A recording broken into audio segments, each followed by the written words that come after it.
Harsh, guttural growls fill the air, and several more of the demonic, almost dog-looking shadows that encountered before make their presence known. And several more. They circle us and block off the crystal completely. Great. Okay, this is not a problem.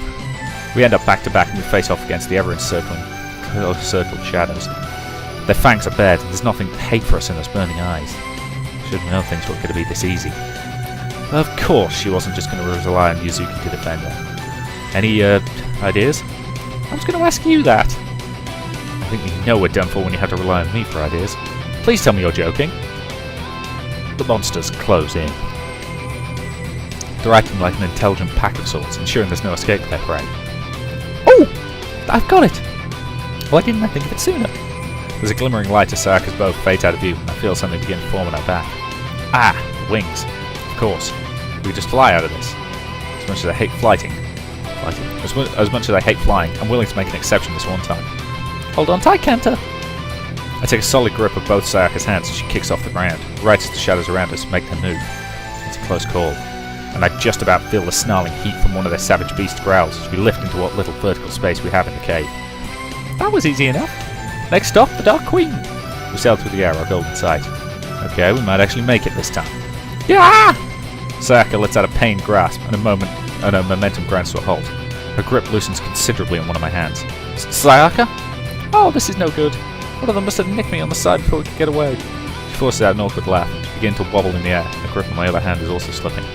I'm not sure how much longer I'll be able to keep us up here. I throw a glance down to see the snapping pack of savage monsters almost right at our heels. Things are looking bleak. Sayaka dissipates something as we sink even lower to our demise. No! No, we were so close. Well, I trust you'll be able to set everything right, Kenta. I won't be there to help you like I said I would, but, I believe in you. Her voice is pained, weak. That little neck must have hurt more than she's letting on. Sayaka? What are you saying? You can do it.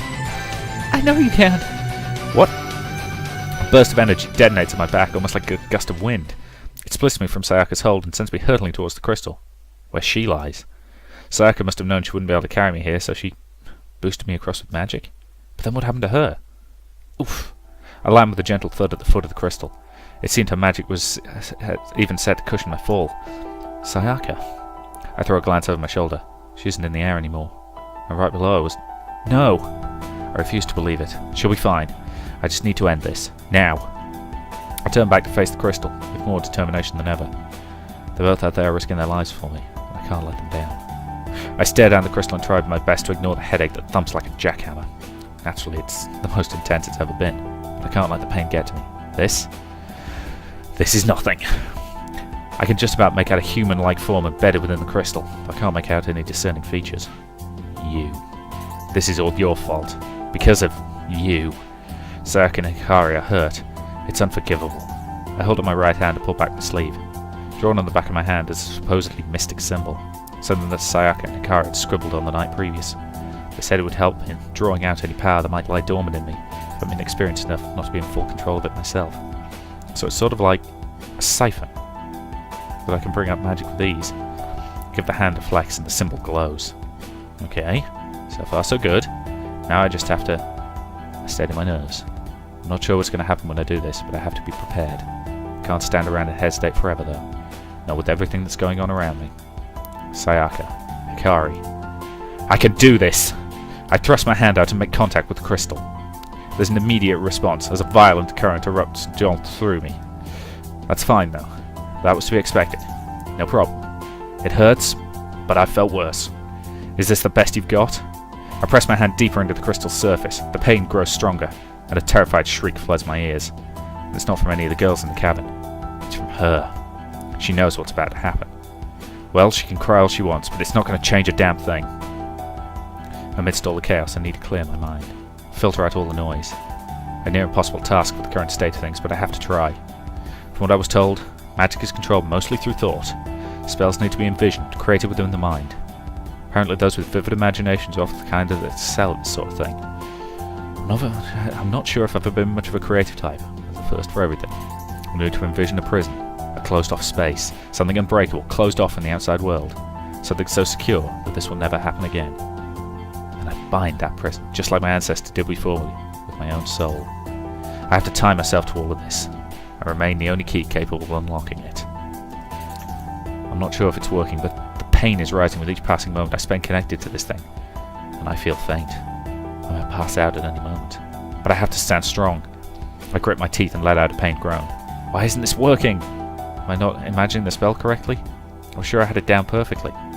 I continue to repeat the process, my strength sapping rapidly as I struggle to keep upright. It's no use. This is completely futile. No matter how hard I try, nothing seems to change. Maybe I lack the magical capacity just as I feared. Ah! Damn it! In a fit of rage, I clench my free hand into a fist and give the accursed crystal a good punch. It responds in turn and lets out one final jot of magic through my body before the pain dies down. As does the screaming. The resealing has been completed. You're kidding me. All I had to do was punch the damn thing? Wait. I remember now, from what I was taught that night. While most magic could be done with just the dominant hand, in some cases, like the sealing, the other hand was required to complete the circuit and let the magic properly flow. How on earth did I forget something as simple as that at such a crucial time? I'm such an idiot. I almost feel like laughing. In fact...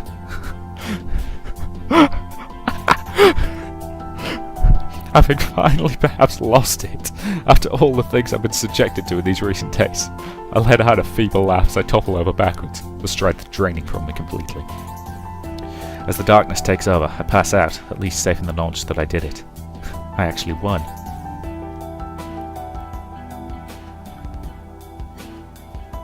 Here I am, back in my dreams, and there's nothing here. She's gone. For good this time, I hope. Maybe now I can start to have normal dreams, start to live out a normal life once again. I roam the vast void with not to fear this time. Peace. At last.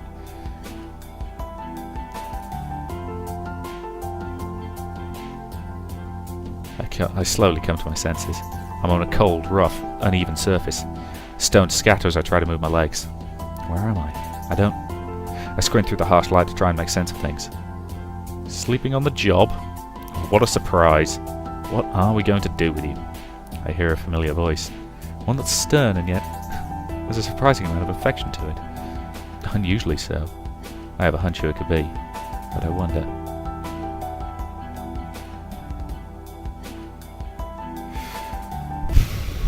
Hikari? It really is her.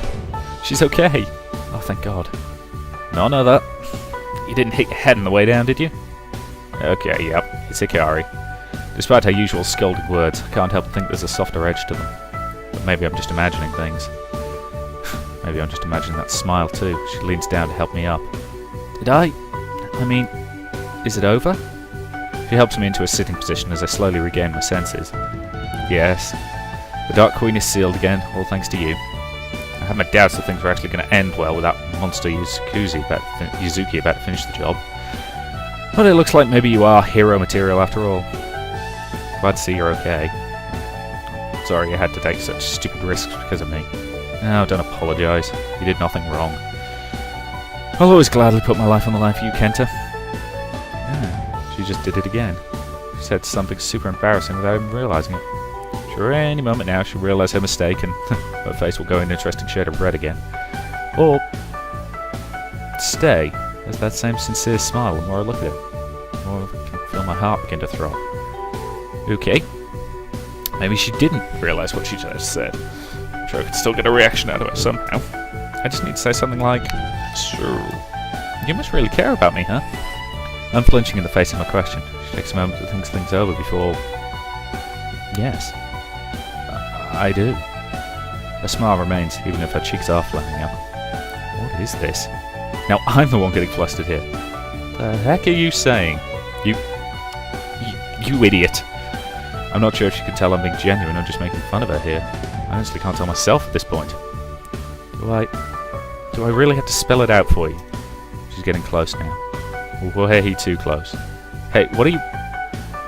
She yanks me to a standing position before she brings forth both her arms around me in a warm embrace. Oh. She doesn't say anything, and simply holds me.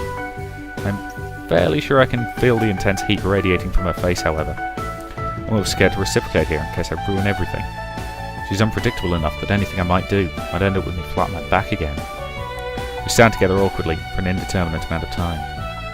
I think there was supposed to be something sweet about this moment. I'm not so sure anymore. Still, I'm glad that she's okay. Things were looking bleak back there. Both her and... Sayaka! Huh? What? I awkwardly blurt out her name and Sakura stumbles backwards at a loss for words. Maybe that wasn't the best time. Sorry, I mean, is Sayaka okay? She gives me a sour look before huffing out a sigh. She's completely fine. Oh, thank God. As is that other troublemaker. She scoffs and throws a sneer towards the other part of the cave. It's amazing how quickly I was able to turn things from heartwarming to having her revert to her usual annoyed self. Other troublemaker? Oh! She has to mean... Yuzaki? She's okay too? She's really lucky to be okay. After all she's done to us, I don't know if she deserves that. She motions over somewhere. Come, I'll show you. Idiot. I follow after her. She takes off at a pace far too fast for my unsteady legs. Hey, slow down. Look, see, they're fine. And apparently they're more important to you than me. Oh God, I'm sorry. Being jealous that he was worried whether or not your friend has died makes you a bad person. Sorry. She thrusts out a violent finger towards Sayaka, who is standing guard close to an unconscious Yuzaki. Ah, there they are. Sayaka is safe and sound, the same blinded grin on her face as always. She greets us with a friendly chirp. That's a relief. Yuzuki looks a bit more worse for wear, her outfit in tatters and bearing a multitude of bruises that cover her body. But the important thing is that she's alive, which I can safely say is true from the gentle rise and fall of her chest. You know, you could have taken your time getting over here. I understand if you two wanted, alone time. We would have done if Mr. Dents here didn't insist on marching right over to see you. I'm not really sure what to make of this. She continues to say such embarrassing things without a care in the world. Is this really Hikari? Wait, Dents? Who's Dents here? Oh, you should have seen her, Kenta. Once the resealing was done, she was in such a frenzy to reach you. I've never seen something so adorable. Is Kenta okay? I'm gonna go get him. You watch over Yuzuki. She puffs out her chest and puts all her silly voice as she recalls the moment. Is this supposed to be her Hikari impression? I see. That's all you've got to say at such a heartfelt moment. If I'm being honest, I really didn't know that Hikari cared for me this much. I thought she was just shy in general around people before. I mean, she's always been there for me, putting her life on the line. And after today, I've realised there's perhaps a bit more to it than just her working out her duty. But I've been through so much in these last few moments that I'm really not sure how to process it all. All I can do is stand with my mouth slightly ajar. Well, better luck next time, Hikari. Looks like she's already fallen for me, and there's nothing better that can change his mind. She lets out a cackle as she jabs Hikari's side, whose mood sours with each increasing poke. Don't poke the wild animal, Sayaka. She continues to prod. I fear for her safety. Hikari opens her mouth, and I can see the fire in her eyes. Something bad is going to happen here. Okay, that does it. Sayaka, I'm really going to... Huh? Yuzuki stirs, forcing the pair back into the serious mode. Oh, thank God. She winces and gives us all an intense look over. Slowly she comes to the realization of what has happened. It's over, isn't it? I lost. Right so. She's gone completely now. My queen. I can't feel her at all. She seems a lot more subdued now. The madness is gone, and in its place all I can see is a sad girl. One that was misguided. But I was so close. I could have... Oh, damn it. She thumps a feeble fist against the floor. There's no strength left at all. So what? Are you here to gloat? Hey now. You should be thankful I spared your life back there. I could have easily sliced you in two the moment that power left you. Maybe it would have been better if you did. You have no reason to be alive now. I'm a failure. Don't say that. I can't stand aside any longer while she puts herself down like this. I push past Sayaka and Hikari to face her. Yuzuki meets me with some surprise in her eyes, but quickly turns to the same look of defeat she had a moment ago. Why not? It's the truth, isn't it? I was so desperate for some kind of companionship in my life that I willingly gave my life to her. She told me everything I wanted to hear. That everyone would worship and obey me if I helped her. What? That's the biggest load of nonsense I've ever... It does sound stupid, I know. To think that I did all this in the vain hope it would get me... friends. I wasn't thinking straight. I became so obsessed with it I never thought even once to question anything. So she isn't a bad person. Just misguided. I did the wrong things for an innocent enough goal. I can't help but feel sorry for her. For the things that have ended up this way. And now the one chance I have at ever obtaining my goal gone. Why should I continue to live? It's hopeless. I see. Sayaka cups her hand to her chin and nods to herself as if intensely thinking about what she's been told. I think I know an easy solution to all of this. You do? Yep. Sayaka bounces forward and extends a hand to Yuzuki, a blinding smile upon her face. We'll be your friends, Yuzuki. Yuzuki is taken aback by the sudden gesture, but not as much as Hikari. Yeah? We will? Really? Of course. You don't seem like a bad person. I think you were just going about things the wrong way. She tried to kill us, Sayaka. How could you say she's not... Ah, it's all in the past. I'm fairly sure you tried to kill me several times too, Hikari. Is this some kind of trick? Are you mocking me? No tricks. Me, Kenta, even Hikari are all happy to be your friends. Right, guys? Sure. I have no problems with that. Now, hold on. Right, Hikari? Sayaka twists her head to meet Hikari in an almost unnatural fashion, and her smile widening. It's like something out of a horror movie. Right. You guys...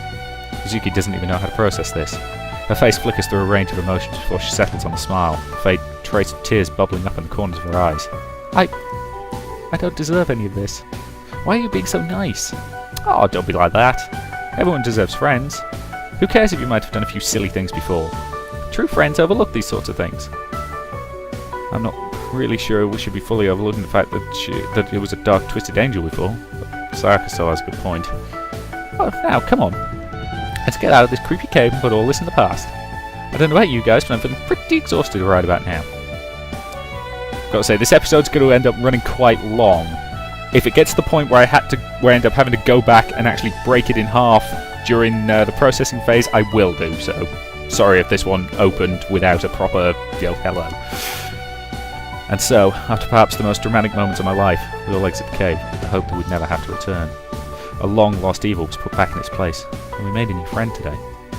All in all, I'd say it's been a fairly eventful day. Thankfully, thanks to Yuzuki, we found an alternate way out of the cave that doesn't involve squeezing ourselves into an impossibly small tunnel. I'm not sure I could have made the journey back if that were the case. I can actually think clearly now. The headaches are gone. For good, I hope. We emerged back into the forest, the warm, vibrant rays of the sun, a welcome change after being in that cave for so long. Ah, fresh air at last. Sayaka bounds out a few steps ahead to take the crisp air. Hikari and Yuzuki are trailing behind, seemingly still not comfortable with one another. I guess they always had the biggest rivalry during their encounters. Well, that took less time than I thought it would. Looks like we still have plenty of the day. She continues to radiate optimism as she takes in the sights. But I can't shake one question that's been on my mind since we started this whole crusade. What? What happens now? I mean, didn't we just fix the one reason that you guys needed to be here? Oh. Seems she realises what I mean, and her smile shrinks. And it seems like the reaction answered my question for me. That's... well... You're right. Our business is done here. Both give me solemn looks. I knew it. I didn't want to accept it, but I knew this was going to happen. Wait, you're just going to leave now? I thought you promised. Hey! Who said anything about us leaving? It's true we have no official reason to stay any longer, but I think we've got a lot of holiday time we can cash in. Right, Hikari? Holidays? What on earth are you... That smile. That look. It cuts Hikari off mid-sentence as she changes her mind about things. I think I'm quickly learning who's the boss in this group. Aha. Yes, of course. I've got plenty of free time we can take off. See? So it isn't goodbye yet, don't you guys worry. I wouldn't be so mean as to deprive you of me. I will make the most of the time we have together. As friends. There's still so much around here I have to try. She trails off into a list of things she wants to do as Hikari struggles to come to terms with their impromptu holiday. I'm guessing whichever top-secret magic organisation they belong to isn't going to be happy when they learn about this. Still, I'm somewhat relieved that they'll be sticking around a bit longer, even if only for a while. While things have certainly been crazy these past few days, I definitely can't say I hated all of it. Parts where things were trying to kill me were bad, sure, but I really had a lot of fun. I haven't really had much of a social life these days, so all these experiences have been pretty new to me in more than one way. They just haven't been my guardian angels. They've also been my friends. Damn good ones at that. Okay, so maybe Sayaka's jokes can be a bit much and Hikaru can be a little bossy at times, but that just adds to their charm. They pulled me into a completely new and unknown world when we first met. And I might just have been a tiny bit reluctant at first about accepting things. But I wouldn't change any of these experiences for the world, though. I feel they've helped shape me into a better person, pulled me out of whatever shell I might have been hiding away in these past years. I can't help but smile as my guardians break into an argument once more. I'm not even sure what started it this time. I need to make sure I enjoy the little time I have left with them, before they leave. Probably good. It's a bit depressing to know that this won't last forever, but then that's just all the more incentive to make this time count and create as many happy memories as possible. I'm going to kill you. Oh, calm down, it was just a joke. Kenta, protect me. You lot are certainly a strange bunch. Yep. Happy memories. That's probably it, I would have thought. I woke up feeling better than ever. No headaches, no feeling of having dreamt something terrible, just bliss. It's been about a week now since we released the Dark Queen, and true to their word, Sayaka and Hikari have stuck around. We continue to go to school, and we continue to hang out, making the most of the free time we have. They still insist on camping outside, though. There was really no need for that since there haven't been any more monster attacks. Maybe they're just getting used to it. Or they're just as stubborn as ever, I don't know. I guess it's not that bad. I'm just surprised they haven't been caught yet. And when that time comes, I'm only going to tell you I told them so. There's a knock at my door. I wonder who it is. Kenta? Are you awake yet?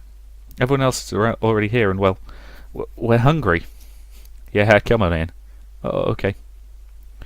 The handle goes down slowly before she gradually opens the door. Even as she steps in, she does so with a hand covering her eyes, like she was expecting to see something indecent or something. Relieved to see I am in fact dressed, she greets me with a smile. Oh, good morning. Morning. The smile is something I'm still having to adjust to. Something definitely changed for us back in the cave. I don't even know how to put it, but she's more friendly? Like, a lot of the grumpiness will still show from time to time, but she smiles a lot more now, which is nice. Definitely suits her. She stands by awkwardly, as if unsure what to do with herself. Wait, you mentioned that everyone here is hungry, right? Huh? Yes. Why? And you, left Sayaka unsupervised. I'm not sure what you... Her eyes widen as she comes to the realization. Yeah. Maybe it's not too late. I hope not. We both race down and are met with what we feared the most. Sayaka, stop! Sayaka and Yuzuki are in the kitchen, making... something. Maybe it started out as a bowl of cereal at some point. I'm not really sure anymore. Oh, and hand me that, and that! And we've got to get some of this in here too. Oh, and we've got to get some of this in here too. Interesting. I never knew you had such an eye for these things, Sayaka. Yuzuki responds calmly as she hands over whatever Sayaka instructs, only further adding to the mess. She acknowledges me with a nod of her head before returning to the mayhem. Since we started hanging out, it's been a gradual process of her opening up more to us. She's still pretty quiet most of the time and won't dive into many conversations, but I think she enjoys our company. It must be tough for her to adjust to things after she's finally obtained the friend she's desired for all these years. I'm sure it won't be long until she's out of her shell with Sayaka and Hikari at the helm, though. Seems to be able to bring out the best in people. I greet her back with a nod of my head, but my eyes quickly fix to Sayaka, who's the high-level threat at the moment. Our desperate cries go unheard. They're having way too much fun here. Now, I'm sure this is supposed to go in here too. Probably. Kenta! She isn't listening to reason. Do I have permission to? Please do. Sayaka, stand back! Hikari leaps into action and slides over the counter, almost like an action hero would do, before she shoots out a bolt of magic from her fingertips, evaporating the foul substance that Sayaka might have called breakfast. Whew! Crisis averted. Wah! What the heck was that for? You know fine well. Sayaka sighs and flaps her arms in defeat. I was just trying to be nice and prepare breakfast for you guys while you were being all lovey-dovey upstairs. Lovey-dovey? Sayaka, I think you've... Oh, you don't have to hide it from me. I can always pick up on these sorts of things. Just say the word and Yuzuki and I'll head off early and give you some alone time. Sayaka, I'm going to... Hikari is practically shaking at this point, her entire flesh flush with either anger or embarrassment. Maybe both. Apparently proud of herself, Sayaka skips out of the kitchen with Yuzuki in tow. Well, looks like we'll have to get something to eat on the way to school. Hikari? Hikari hasn't said anything since Sayaka left. She simply stands there, like a statue. Are we... She mumbles, just barely audible, as I lean in closer to strain my ears. Are we really...